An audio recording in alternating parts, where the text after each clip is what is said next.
I want to bring in two longtime former congressmen to help analyze what we saw today and look ahead to Donald Trump's presidency. Former Republican congressman and former chair of the House Reform and Oversight Committee. He is Tom Davis of Virginia, and former Democratic congressman, former chair of the Democratic Congressional Campaign Committee, Martin Frost of Texas. Thanks to both of you for joining us today. Tom, if I could begin for you, can you help explain the thinking today behind House Republicans trying to sneak this ethics change in and then reversing? Well, I don't think anybody thinks it's worked very well. You've had at least 6 members I can think of that have spent over $100,000 defending themselves against this committee on charges that proved groundless. And they said, let's just take this campaign weapon away from Democratic interest groups that are filing these charges. They could still file charges, but they wouldn't have the same level of power they did today. And so they did it in one fell swoop. Better that than let it stand out and have a public debate, because you're never going to win an ethics debate with the American public. They're always going to want to go for something they perceive as more ethical. Well, it looks like they lost this one, too. Well, because they backed down. I mean, look, no faulting anybody on this once it's out there. It's a loser.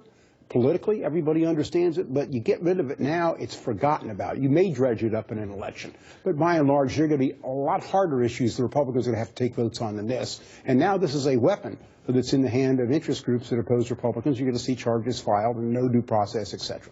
Martin, I got to ask you, because President Trump, in effect, sent a signal here. He saw this, doesn't fit with his drain the swamp mantra, of course. Are you seeing House Republicans falling in line behind their president-elect? Well, we don't know what they're going to do. I mean, here, this was a situation is, can the Republicans stand a 140-character tweet from the president of their own party? Obviously, they couldn't. This made them look foolish. Now, this is over. We'll move on to other things. I disagree with Tom. I think the ethics procedure did work. I think it was set up for the right reason. I was chairman of the Caucus Rules Committee for the Democratic Party for 10 years. We never tried to sneak something in at the last minute. Whenever we were going to change the House rules, we had lengthy debate. They made a mistake here. We'll see what happens in the future.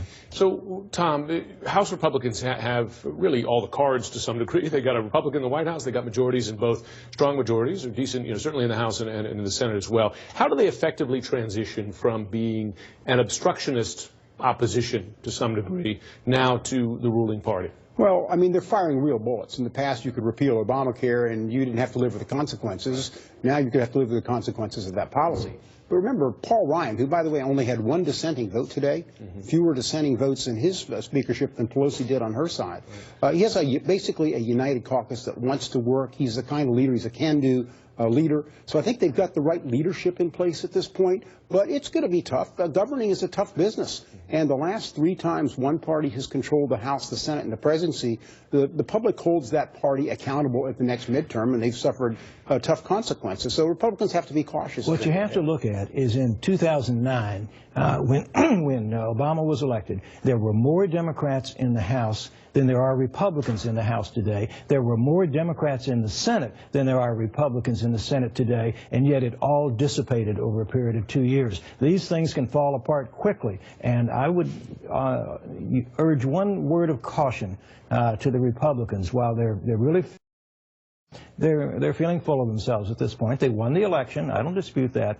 There's real danger for them. Well, the argument for President Obama, the Democrats in 2009, was in effect overplaying their mandate, particularly with Obamacare. There's a real chance that the Republicans could also overplay. If they were to try and privatize Medicare, which some people in their own party, including their speaker, including the new chairman of the director of the Office of Management and Budget, want to do, that goes to the heart of the blue-collar, middle-income constituency of the Republican Party and would be extremely unpopular. If they try and do that, they may wind up with a similar situation that the Republicans faced, the Democrats faced after the 2009 and retirees, 2010 period. They reliably go to the voting booth as well.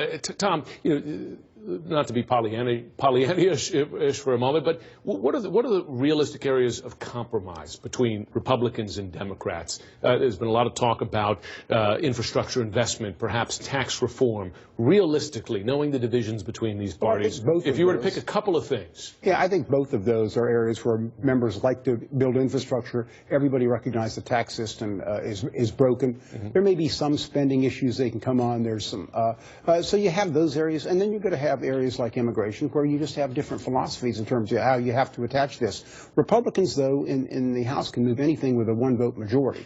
Then you send it to the Senate. Remember this, you have 10 Democratic senators up for re-election in states that Trump carried, some by wide margins. So Leader Schumer, who was a very, very smart, able guy, he's not going to be able to control all of his troops at one time.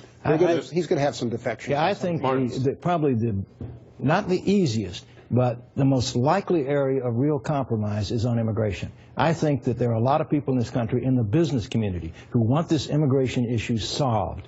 And if somehow the two parties can get together, that's a real accomplishment. Now, maybe they can't. Maybe the rhetoric is so strong both sides it'll never happen. But you ask what's an opportunity for compromise, I would say immigration, and also the issue of corporate tax reform, not necessarily individual tax reform, because you'd have to do away with a lot of sacred cows to do individual tax reform. With repatriation, I imagine, as well. Congressman Davis and Frost, we appreciate it. We appreciate your